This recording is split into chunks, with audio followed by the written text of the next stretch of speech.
Hi, my name is Lena Sherman, and I welcome you all to this talk show at World Water Week. And this talk show is about systems leaders and the power of we. One who is able to see the benefit of the community working together to achieve a goal, rather than the mere profit from their own ego. That is a system leader. In this world of social media, where one's ego always have to be boosted, that is a rare ability, but has never been more important, I think. This talk show will explore the role system leadership have in achieving justice for all and the importance of them in reaching the sustainable development goals. And I welcome on the stage here Patrick Moriarty, CEO at IRC, which is an international think tank working on building water, sanitation and hygiene systems. And Farai Tunhuma, who is Senior Advisor about Water and Climate Resilience at UNICEF. Welcome to you. Patrick, I'll start with you. What do you mean by systems leadership and why is it important? Great. I mean, it's a great question. And as you said, it's a subject of huge importance. I think it's what the two words say on one level. It's about systems and it's about leadership. Okay? It's about systems because the challenges that we are facing in the world, climate, demographic growth, all the crises, the pandemic we see around us, they're all driven by very complex series of interlocking events or different mixes of people and institutions. And when we talk about water and sanitation, which we're talking about here, the service, the fact you turn on a tap and water flows out of it, that also is about a system. It's about pipes and pumps, it's about that sort of stuff, but it's also about people. It's about people working together, engineers, technicians, politicians, it's about policy, it's about regulation. And we're often blind to that system. And so we often intervene in one bit. We go, oh my goodness, this village doesn't have water, let's dig a well. Great. And then we come back 2 years later, the wells or the borehole's not functioning anymore. We go, why? Well, because we forget that when we turn on a tap, there's a system behind it, and we maybe didn't pay enough attention to the system that was needed in that village or that town to make the water continue to run. So that's why systems are important. And the leadership is because if we want to drive change through that whole system, all those people and institutions and flows of money and connections, we need a leadership that understands the system, that isn't blind to the system, that sees the whole thing, and is able to motivate and bring people together to collective action. So we think systems leadership is a critical part of collective action. And if we're going to face up to any of the challenges that we face in the world today, SDGs, climate crisis, we've got to break out of just doing our own little thing, I'm going to drill the borehole, I'm going to manufacture hand pumps, and see what our role is in the whole system that's going to enable us to become resilient in the face of all the challenges we have today. Farai Tunhuma, you work at UNICEF Children's Fund.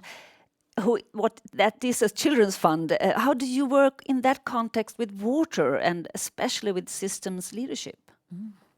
So as UNICEF, we are responsible for allowing children to live and to thrive and for them to really meet their potential. And as we often find in communities, water, sanitation and hygiene is one of the impediments, if not available, for their growth, for their good health, for the time that is allocated for them to play, to have fun, to go to school, because they are often then tasked with collecting water or even really put in danger even as they try to go to the toilet in bushes nearby if they don't have sanitation services. So for us, the wash system being functional is important because it really speaks to the daily life of a child. And as UNICEF, we work with this system at multiple levels. So we network with purpose. A couple of days ago, I was in the UN Water meeting where we are working with other UN agencies around how we support ensuring that wash services for all are made available. We also work at a local level in countries with village health workers, community leaders, and so on. So for us, systems leadership is bringing what is needed at the right levels and really speaking the language that leads from just plans to actions, whether it's at a global level or at a local level. And all of these things we achieve in unison with governments and with partners. And again, all this requires that you work in partnership so that leadership, that systems leadership comes through. And of course, you can see the power of we, because as UNICEF alone, we would never be able to achieve a lot of the results we see on the ground. But on the ground, how are you trying to find the leadership that is good leadership around children, or that can actually lead the children, or how does it work? That's a really great question. So in our work, in our programs, we try to really bring out the voice of children. And even as we work on country program planning, we work with children on the world that they would like to see. In the communities that we work, we target ensuring that services are available for children, whether it's in schools, in healthcare centers, and even in their homes, so that they're able to access water services. And in all that we do simple things like where we install hand pumps, just ensuring that they are light enough for a child to be able to use. And now with innovation and technology, solar systems, so that a child can open a tap and be able to get water. So we do interact with the needs of children at heart. Patrick, but what does it take to be a good, great, not only good, great systems leader? Well, that's the million-dollar question, and that's the one we're always searching for. But I think, look, the first thing is, as I was saying, I think an ability to see the system, an ability to perceive your place in the system, to understand it, to understand your role in the system. And then I think an ability to, as Farai's just been saying, to step beyond your own institutional barriers, to engage with others. And I think that's, that's the title, right? It's going beyond the selfishness of I or me or my organization, my logo on the pump, all those things that used to be very visible in the bad old days, and to step into the space to engage with generosity, openness with others. And look, I said it's the million-dollar question because it's often difficult. Everybody has their own motivations and drivers. But I think we've seen some really exciting success, and particularly you were talking about engendering systems leadership in the communities or in where we work. I think a lot of our biggest successes are in supporting government, and particularly local governments, to step into that systems leadership role. Because the more government is able to understand the systems that it's working with, to understand the services that it's supposed to be delivering as a function of being government, the more it's able to demonstrate leadership that allows other people like UNICEF, like IRC, like all these other actors to step in behind them. And I think the leadership that we need to demonstrate is the ability to subjugate our own ego and to follow that lead and to contribute to that collective whole. Do you have any example?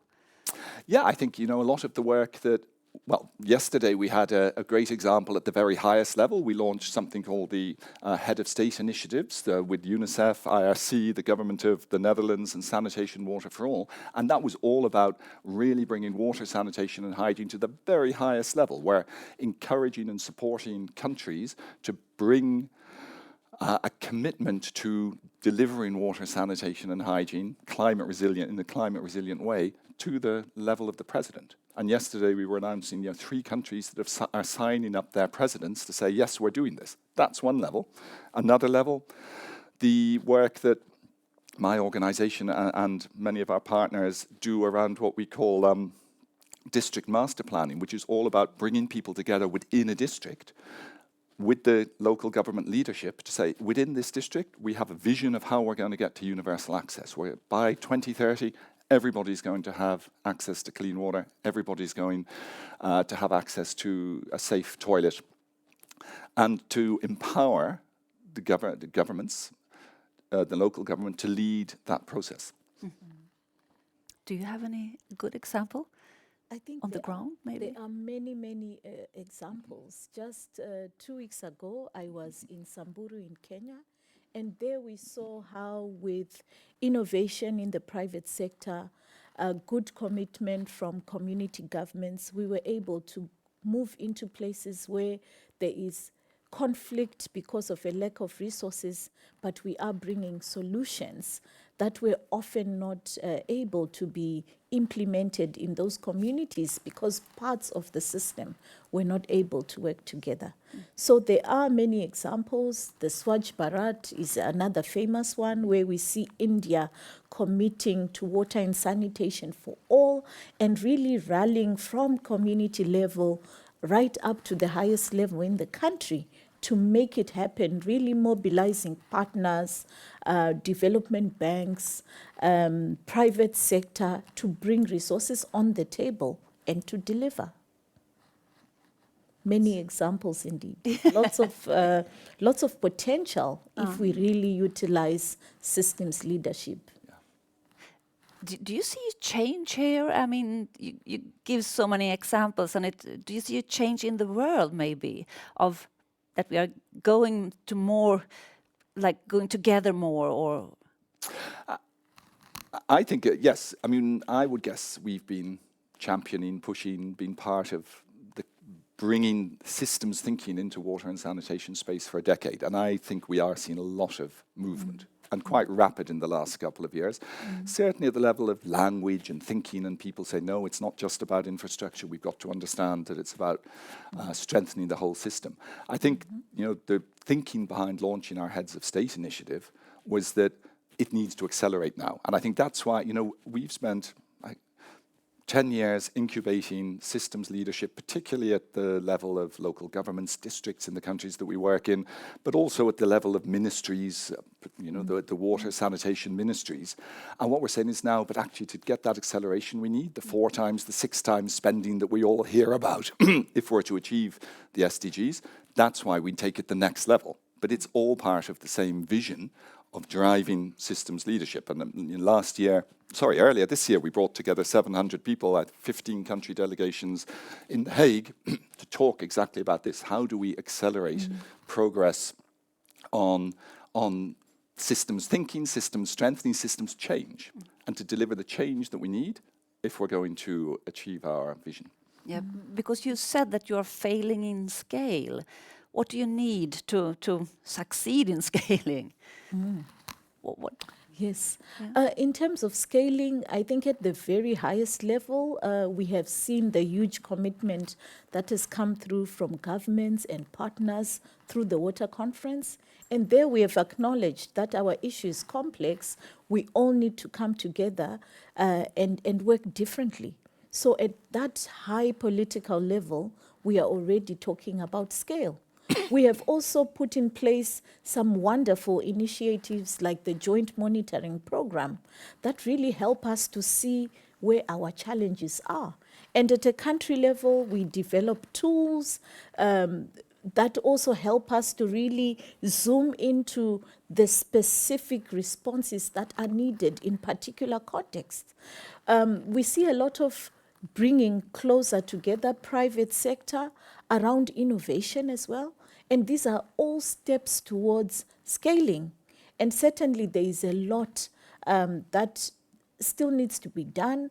And through the conference, we did acknowledge water as a global good, which also opens up some of the economic reasons why we should be doing more in this space and really enhancing resourcing to allow for acceleration. So there are a lot of positive strides, and we really hope the last 7 years of the SDGs really get us much closer to water and sanitation access for all.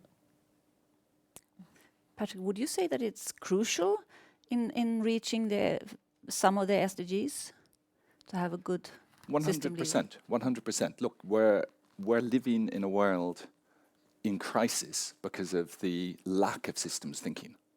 We want cheap energy. Let's dig loads of hydrocarbons out of the ground and burn them. What? We don't think about the cost generations down the road, okay?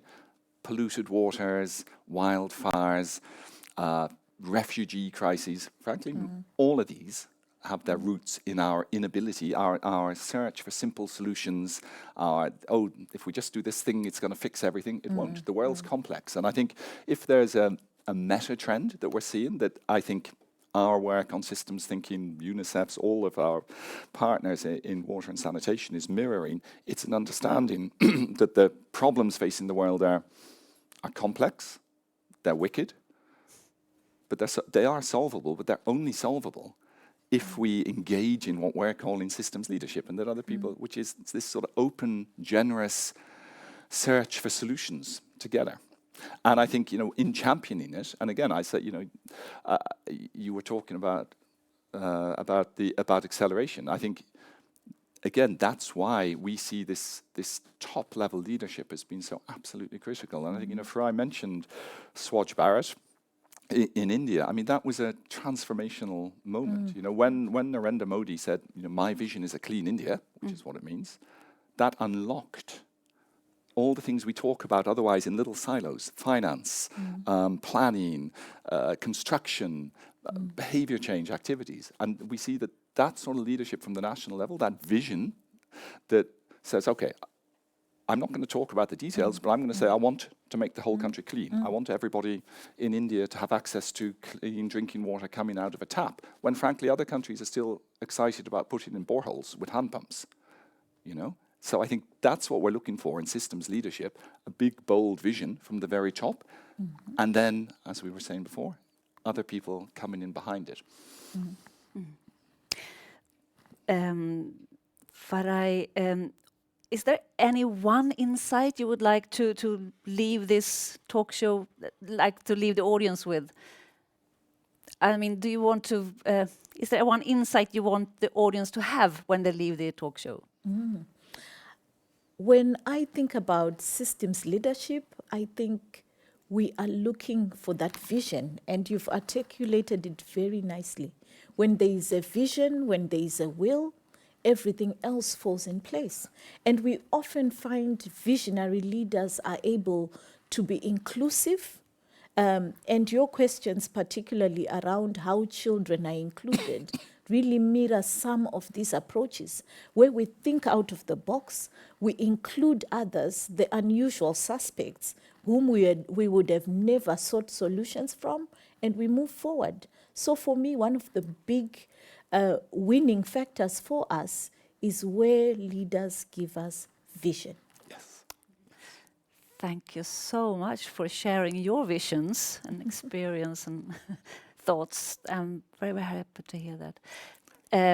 Now it ends. We are leaving the broadcasting. And thank you for listening. And yeah. Thank you.